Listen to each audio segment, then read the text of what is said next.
Hello, Leanne. How are you today? I'm good, thank you. How are you? I'm good. I'm good. And so here we are towards the end of February 2025, and we are going to discuss today tips for co-parenting.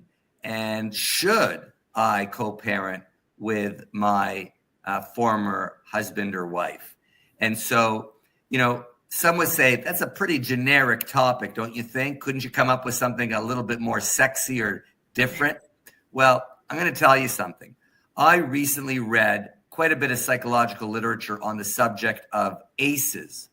ACE stands for ACE, Adverse Childhood Experiences. And so an adverse childhood experience is when something traumatic happens to a child and then haunts them for the rest of their life. And sometimes it doesn't actually really materialize as a negative event until they're adults, when they have memories that come back with respect to how they were parented or what they experienced.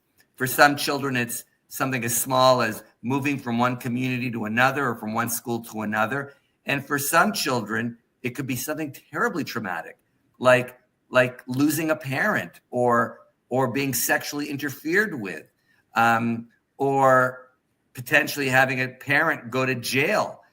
So ACEs are really important information for separated parents to think about. And that brings me to the word co-parenting. I can't tell you how many times in 30 years people have said to me the following, and I'm going to ask you if you've heard this sentence before.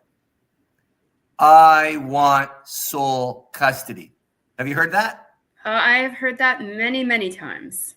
And so one has to ask, what are they talking about? Why is that their number one ask? And so I thought today we would talk about the answer to that question.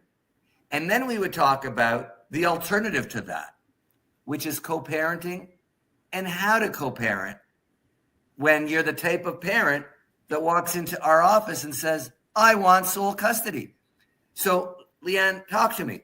When someone says to you, I want sole custody, what's going through their mind? And I'm sure there's more than one answer, but tell me what you think.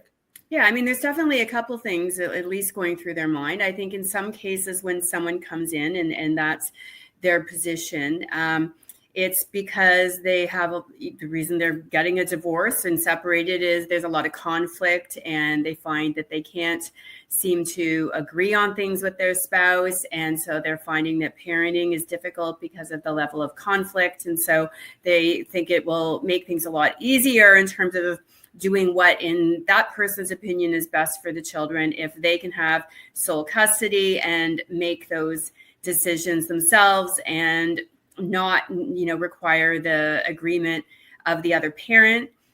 Sometimes they do it out of spite. Sometimes they're just really angry at the other parent. And so they come in and they say, I want sole custody. And it's really not necessarily based on what's best for the child. It's based on their own anger and their emotions running high. And sometimes it's that someone genuinely believes the other parent is maybe not the best parent. They don't take as good care of the children. And so they think that it's better for the children if they have sole custody because they take better care and are more attentive to the children's needs. You're definitely right that there's not one answer to my question. There's so many different versions. And in some cases, it might be a combination of a few factors.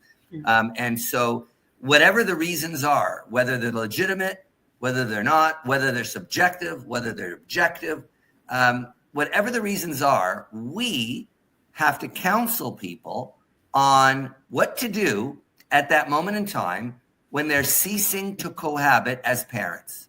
And the children go from having one home to two homes. Now, the other home might be a home that they go to very little or less than one home, but nonetheless, there are going to be two homes. And once there's two homes, you are co-parenting. It's not about unless the kids are with each parent 50-50, it's not co-parenting. There's co-parenting even with people that see the children very little and where the children are with the other parent, the primary parent most of the time. And I'll tell you, as much as we joke a little bit about sole custody, the fact of the matter is the government of Ontario and the government of Canada have collectively decided we're going to end that conversation. We're going to remove that word custody from the legislation. It's gone. As of 2021, the Divorce Act and the Children's Law Reform Act stripped the statutes of the word custody. And why? Why did they have to take a word away? Answer is because that word was so inflammatory. Because when somebody said, I want sole custody, it made the other parent feel small. And if somebody got sole custody, it made the other parent feel marginalized. So Justice Mary Lou Bonato, in a case called MVF at the Court of Appeal, wrote in her judgment on behalf of the two other judges that those words create winners and losers. And we don't want any parent to be a loser. And we don't want a winner parent to look down on the loser parent. So long and short, you, me, and every parent in Canada cannot have custody. And now we could only be co-parents. So if you think about it, our question for today's podcast, should we co-parent?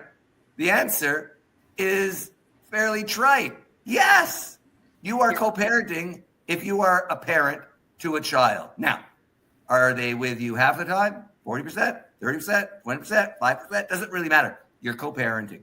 And so now the question becomes, how? Not if, because you are. So when you are dealing with that parent who once said to you, I want sole custody, and they say, help me, Leanne, how do I co-parent with the guy or the woman that I really can't even look at or deal with?